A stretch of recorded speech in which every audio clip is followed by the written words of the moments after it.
ஆங்காங்கே தோழர்கள் தொகுதி வாரியாக கட்டுக்கோப்பாக இருந்து சிறப்பாக பணியாற்றியிருக்கிறார்கள். ஒரு சில தொகுதிகளை தவிர. புதிதாக களம் காணுகிற தமிழக வெற்றிக் கழகம் ஆட்சியை கைப்பற்றும் சமூக மாற்றத்தை ஏற்படுத்த வேண்டும். அதற்கு அரசியல் அதிகாரம் ஒரு வார இதழில் நம்முடைய கட்சியை குறிவைத்து தொடர்ந்து அடுத்தடுத்து 2 கட்டுரைகளை வெளியிட்டிருக்கிறார்கள். அது தொடர்பாக நம்முடைய தோழர்கள் சமூக ஊடகங்களில் கருத்துக்களை பதிவிட்டு வருகிறார்கள். அதை பொருட்படுத்த தேவையில்லை, கடந்து போவோம். விடுதலை சிறுத்தைகள் கட்சி புரட்சியாளர் அம்பேத்கர், தந்தை பெரியார், மாமேதை காரல் மார்க்ஸ் ஆகிய மாமனிதர்களின் கொள்கை வழியில் மக்களை அரசியல் படுத்தி வருகிறது. வெறும் தேர்தலுக்காக உருவாக்கப்பட்ட கட்சி அல்ல. உருவாக்கிய உடனேயே ஆட்சி அதிகாரம்தான் எங்கள் இலக்கு என்று நாம் மக்களிடத்தில் முறையிடவில்லை. எங்களுக்கு ஒரு வாய்ப்பு தாருங்கள் என்றும் நாம் கோரிக்கை வைக்கவில்லை. சமூக மாற்றத்தை ஏற்படுத்த வேண்டும். அதற்கு அரசியல் அதிகாரமும் தேவை. அந்த அடிப்படையில் நாம் தேர்தல் களத்தை சந்திக்கிறோம். தேர்தல் களமே நமக்கு முதன்மையானதல்ல, ஆட்சி அதிகாரமே நம்முடைய ஒரே இலக்கும் அல்ல. ஆகவே நம்முடைய கட்சி ஒரு கூட்டணியில் இணைந்து சட்டப்பேரவை தேர்தல்களில் சில இடங்களை பெற்று வேட்பாளர்களை நிறுத்துகிறோம். பெரிய ஒரு கூட்டணியிலே இடம்பெறுகிற போது சில இடங்களை மட்டுமே பெறும் நிலை தவிர்க்க முடியாதது. இது ஒரு அரசியல் இயக்கம், சமூக இயக்கம் என்கிற நிலையிலிருந்து ஒரு அரசியல் இயக்கமாக பரிணாமம் பெற்று வருகிறது.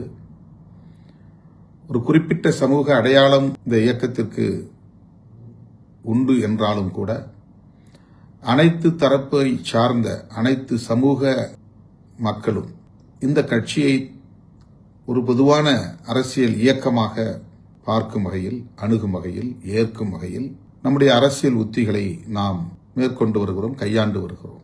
அதன் அடிப்படையில் தான் 6 தொகுதிகளை பெற்றாலும் 2 பொது தொகுதிகள், 8 தொகுதிகளை பெற்றாலும் 2 பொது தொகுதிகள் என்று நாம் பொது தொகுதிகளையும் பெற்று தலித் அல்லாத தோழர்களை வேட்பாளர்களாக நிறுத்தி அவர்களை சட்டமன்றத்திற்கு கடந்த தேர்தலில் அனுப்பியிருக்கிறோம். முதல் முறையாக ஒவ்வொரு சட்டப்பேரவை தேர்தலிலும் ஒரு இஸ்லாமியருக்கு நாம் வாய்ப்பு கொடுத்து சிறுபான்மை சமூகத்தினருக்கான ஒரு பேரியக்கம் இது என்பதை அரசியல் ரீதியாக உறுதிப்படுத்தி இருக்கிறோம். 30 இடங்களை பெற்றாலும் கூட அதிலே ஒரு முஸ்லீமை நிறுத்துவதில்லை என்கிற நிலையை சில கட்சிகள் கையாண்டிருக்கின்றன. 100க்கும் மேற்பட்ட இடங்களில் போட்டியிட்டாலும் ஓரிரு தொகுதிகளில் மட்டும்தான் இஸ்லாமியர்களுக்கு வாய்ப்பளிக்கிற நிலை இருக்கிறது. ஆனால் நாம் 2006, 2011, 2016, 2021 என்று அடுத்தடுத்து சட்டப்பேரவை பொதுத் தேர்தல்களில் நாம் எத்தனை இடங்களை பெற்றாலும் அவற்றில் ஒரு இஸ்லாமியரை கட்டாயமாக வேட்பாளராக்கி இருக்கிறோம். அதேபோல ஒரு ஓபிசி சமூகத்திலிருந்து அல்லது எம்பிசி சமூகத்திலிருந்து ஒரு வேட்பாளரை நிறுத்த வேண்டும் என்ற அடிப்படையில் கடந்த முறை தம்பி பாலாஜியை திருப்பூரில் நாம் நிறுத்தினோம். அவரும் வெற்றி பெற்றார். தம்பி ஷானவாஸ் அவர்களும் வெற்றி பெற்றார். 4 பேரில் 2 பேர் பொது தொகுதிகளில் வெற்றி பெற்றார்கள்.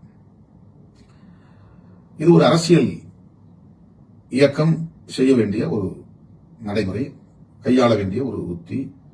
ஒரு சமூக இயக்கம் என்கிற நிலையிலிருந்து அரசியல் இயக்கமாக பரிணாமம் பெறுகிற ஒரு நிலையில் நாம் இந்த உத்திகளை எல்லாம் கையாளுகிறோம். தேர்தலில்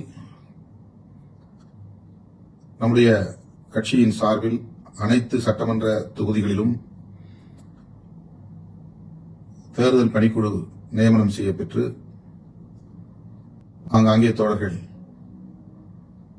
தொகுதி வாரியாக கட்டுக்கோப்பாக இருந்து சிறப்பாக பணியாற்றியிருக்கிறார்கள். ஒரு சில தொகுதிகளை தவிர. அது தொடர்பான தகவல்கள் திரட்டப்பட்டு வருகின்றன.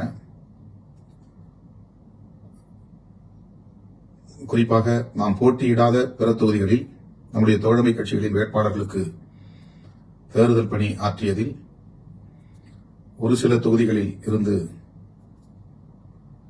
தோழர்கள் ஒற்றுமையாக இருந்து பணியாற்றவில்லை என்கிற தகவல்கள் வந்துள்ளன. அது குறித்து தகவல்கள் திரட்டப்பட்டு வருகின்றன. என்றாலும் கூட மிகச்சிறப்பாக நம்முடைய முன்னணி பொறுப்பாளர்கள், தோழமை கட்சிகளின் வேட்பாளர்களுடைய வெற்றிக்கு பணியாற்றியிருக்கிறார்கள், தீவிரமாக வாக்கு சேகரித்திருக்கிறார்கள். தோழமை கட்சிகளை சார்ந்த வேட்பாளர்கள் விடுதலை சிறுத்தைகளின் பணிகள் குறித்து என்னை தொடர்பு கொண்டு பெருமிதத்தோடும் நன்றியோடும் சுட்டிக்காட்டியிருக்கிறார்கள். அந்த வகையிலே நான் களப்பணி ஆற்றிய அத்தனை தோழர்களுக்கும் என்னுடைய பாராட்டுதல்களையும் நன்றியையும் தெரிவித்துக் கொள்கிறேன். இப்போது எக்ஸிட் போல் தேர்தலுக்கு பிந்தைய கருத்து கணிப்பு வெளிவந்திருக்கிறது. பல நிறுவனங்கள் திமுக கூட்டணி மகத்தான வெற்றியை பெறும், திமுக மீண்டும் ஆட்சியை கைப்பற்றும் என்றெல்லாம் முடிவுகளை வெளியிட்டிருக்கிறார்கள். ஒரு சில நிறுவனங்கள், RSS பின்னணி உள்ள நிறுவனங்கள், பாஜக ஆதரவு நிறுவனங்கள், வலதுசாரி கருத்தியலை உயர்த்தி பிடிக்கிற சில சக்திகள் அதற்கு மாறான கருத்து கணிப்பை வெளியிட்டிருக்கிறார்கள். இந்த கருத்து கணிப்புகளை நாம் பொருட்படுத்த தேவையில்லை. நாம் களத்தில் நிற்பவர்கள், மக்களோடு நிற்பவர்கள், மக்கள் உணர்வுகளை புரிந்து கொள்ளும் வாய்ப்பை பெற்றவர்கள், 4 சுவர்களுக்கு இடையிலே அமர்ந்து அரசியல் கணக்குகளை ஆய்வு செய்யக்கூடியவர்கள் அல்ல. மக்களின் நாடி பார்த்து நாம் காய்களை நகர்த்துகிறோம். ஆகவே எப்படி கணக்கு போட்டு பார்த்தாலும் திமுக கூட்டணிதான் பெரும் வெற்றியை பெறும் என்பதிலே இரண்டாவது கருத்து இருக்க முடியாது. திமுக அல்லது திமுக கூட்டணிக்கு எதிரான வாக்குகளை பலர் போட்டி போட்டு பிரிக்கிறார்கள், பங்கு போடுகிறார்கள். பொதுவாக திராவிட கட்சிகளுக்கு, திமுக, அதிமுக ஆகிய இரு கட்சிகளுக்கு எதிரான ஒரு கருத்து இந்த அரசியல் களத்தில் நீண்ட காலமாக இருந்து வருகிறது.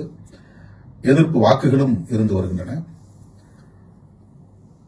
அந்த எதிர்ப்பு வாக்குகளை ஒவ்வொரு காலகட்டத்தில் அவ்வப்போது தோன்றிய மாற்று அரசியல் சக்தி என்று அடையாளப்படுத்திக் கொண்ட அரசியல் கட்சிகள் பெற்றிருக்கின்றன அல்லது பங்கு போட்டிருக்கின்றன. ஆகவே இந்த முறை திமுகவை எதிர்த்து அல்லது திமுக கூட்டணியை எதிர்த்து களத்தில் நிற்கும் அதிமுக தலைமையிலான கூட்டணி, விஜய் தலைமையிலான கட்சி, சீமான் தலைமையிலான கட்சி, இவர்கள் அத்தனை பேருக்குமே திமுக எதிர்ப்பு என்கிற ஒன்றுதான் பிரதானமான முதன்மையான அரசியல், அல்லது திமுக கூட்டணி எதிர்ப்பு என்பதுதான் முதன்மையான அரசியல். அவர்கள் மூவரும் அவரவர் சக்திக்கு ஏற்ப இந்த எதிர்ப்பு வாக்குகளை பகிர்ந்து கொள்கிறார்கள், பிரித்துக் கொள்கிறார்கள். புதிதாக களம் காணுகிற தமிழக வெற்றி கழகம் திமுக, அதிமுக ஆகிய இரண்டு கட்சிகளுக்கும் எதிரான வாக்குகளை பெருவாரியாக பிரித்துக் கொள்ள இருக்கிறார். ஆனால் தனித்த ஒரு சக்தியாக அவர் திமுக, அதிமுக அல்லது திமுக கூட்டணி, அதிமுக கூட்டணி ஆகிய இரண்டு கூட்டணிகளையும் பின்னுக்கு தள்ளி ஆட்சியை கைப்பற்றும் அளவுக்கான வலிமையை அவர் பெற்றிருக்கவில்லை. அதற்கான வாய்ப்பே இல்லை. ஆக எப்படி கணக்கு போட்டு பார்த்தாலும் திமுக வெற்றி பெறும், திமுக கூட்டணி வெற்றி பெறும் என்கிற போது நாம் போட்டியிடக்கூடிய 8 தொகுதிகளிலும் நாம் வெற்றி பெறுவதற்கான வாய்ப்பு மிக பிரகாசமாக இருக்கிறது என்று நான் நம்புகிறேன்.